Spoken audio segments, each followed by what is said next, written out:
Gautam neuro care brain stroke migraine fits brain and spine surgeries కి best neuro surgeon. మాజీ మంత్రి BRS working president KTR రాష్ట్రంలో ఈ పేరు తెలియని వాళ్ళుండరు.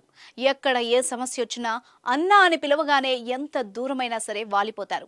మంత్రిగా ఉన్నప్పుడు ఎందరో నిస్సహాయులకు సహాయం చేశారు. చిన్నవాళ్ల నుంచి మొదలుకొని పెద్దవారి వరకు ఆయన ఎంతో మందికి సహాయం చేశారు.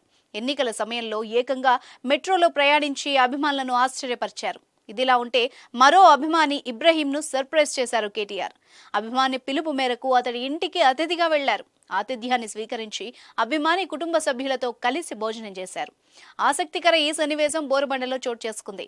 హైదరాబాద్ నగరంలోని బోరుబండ బంజారా నగర్ కు చెందిన ఇబ్రహీం ఖాన్ ఇంటికి కేటీఆర్ వెళ్లారు. న్యూ ఇయర్ సందర్భంగా జనవరి 2న ఎక్స్ లో కేటీఆర్ కు శుభాకాంక్షలు తెలిపిన ఇబ్రహీం ఖాన్ తన ఇంటికి విచ్చేసి ఆతిథ్యం స్వీకరించాలని కోరారు.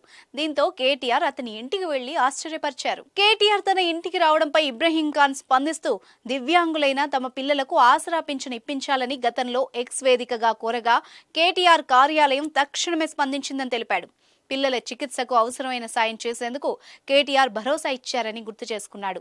ఇటు అభిమాని ఇంటికి ఆతిథ్యానికి వెళ్లడంపై కేటీఆర్ కూడా స్పందించారు. ప్రభుత్వంలో ఉన్నప్పుడు అందించిన సేవల్ని గుర్తిస్తూ ఓ సాధారణ వ్యక్తి తన ఇంటికి ఆహ్వానించడం చాలా ఆనందం కలిగించిందని అన్నారు. ఇలాంటి సందర్భాలు ప్రజా జీవితంలో మరింత నిబద్ధతతో పనిచేయడానికి ప్రేరణగా నిలుస్తాయని వ్యాఖ్యానించారు. ఎక్స్ వేదికగా ఆయన స్పందిస్తూ ఇబ్రహీం ఖాన్ బాయ్కి ఇచ్చిన మాట నిలబెట్టుకున్నందుకు సంతోషంగా ఉందన్నారు. బోరుబండలోని ఆయన ఇంటికి వెళ్లానని, ఆప్యాయతతో రుచికరమైన బిర్యానీ, షీర్ కుర్మా అందించిన అతడి కుటుంబాన్ని కలిశానని చెప్పారు. ఆహారం, ఆతిథ్యం నచ్చాయని, వినికిడి సమస్యలతో బాధపడుతున్న ఇబ్రహీం ఖాన్ సోదరుడి పిల్లలకు సహాయం చేస్తానని మాటిచ్చానని వెల్లడించారు. కేటీఆర్ వెంట జూబ్లీహిల్స్ ఎమ్మెల్యే మాగంటి గోపీనాథ్తో పాటు పలువురు బీఆర్ఎస్ నాయకులున్నారు.